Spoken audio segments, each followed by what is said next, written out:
Capacité et besoin de financement. Lorsqu'on parle financement, on met forcément en relation un agent économique qui a besoin d'un financement avec un agent économique qui a la capacité de financer l'agent qui a ce besoin.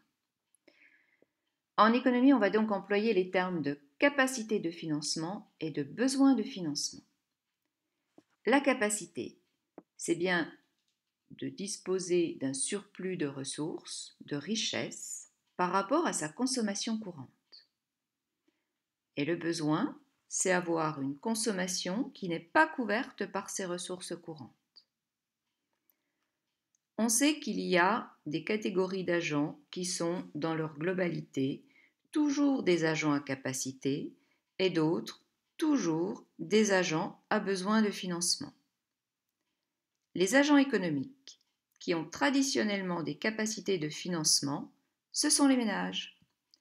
Une fois que le ménage a satisfait ses besoins immédiats de consommation, il va épargner.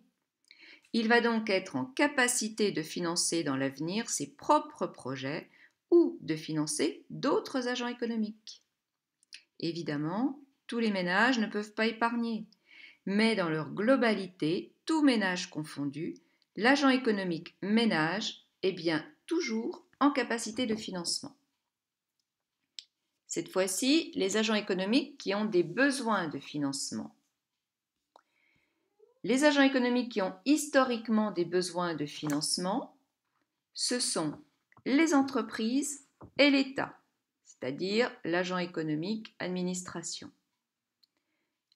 Les entreprises, tout d'abord, pour continuer à exister, une entreprise doit toujours mettre en place de nouveaux projets. Elle doit évoluer. Une entreprise qui n'investit plus est une entreprise qui meurt ou qui va mourir. Les concurrents ne les attendent pas. Elles sont donc condamnées à investir en permanence dans tous les domaines. Matériel, évidemment, mais aussi beaucoup dans la recherche et développement, dans l'amélioration des conditions de travail, etc., etc. Elles doivent donc financer leurs propres projets, car elles n'ont pas les propres ressources. L'État, lui, est en perpétuel déficit. Ses ressources annuelles, constituées principalement donc des impôts directs et indirects, dont la fameuse TVA, des cotisations sociales, des prélèvements obligatoires, ne suffisent pas à financer ses dépenses annuelles. Il doit donc emprunter pour assurer les dépenses non couvertes par ses recettes annuelles.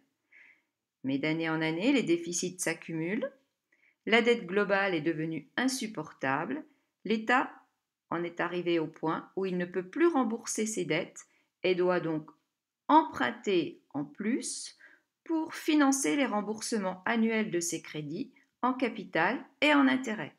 C'est ce que l'on nomme la crise de la dette.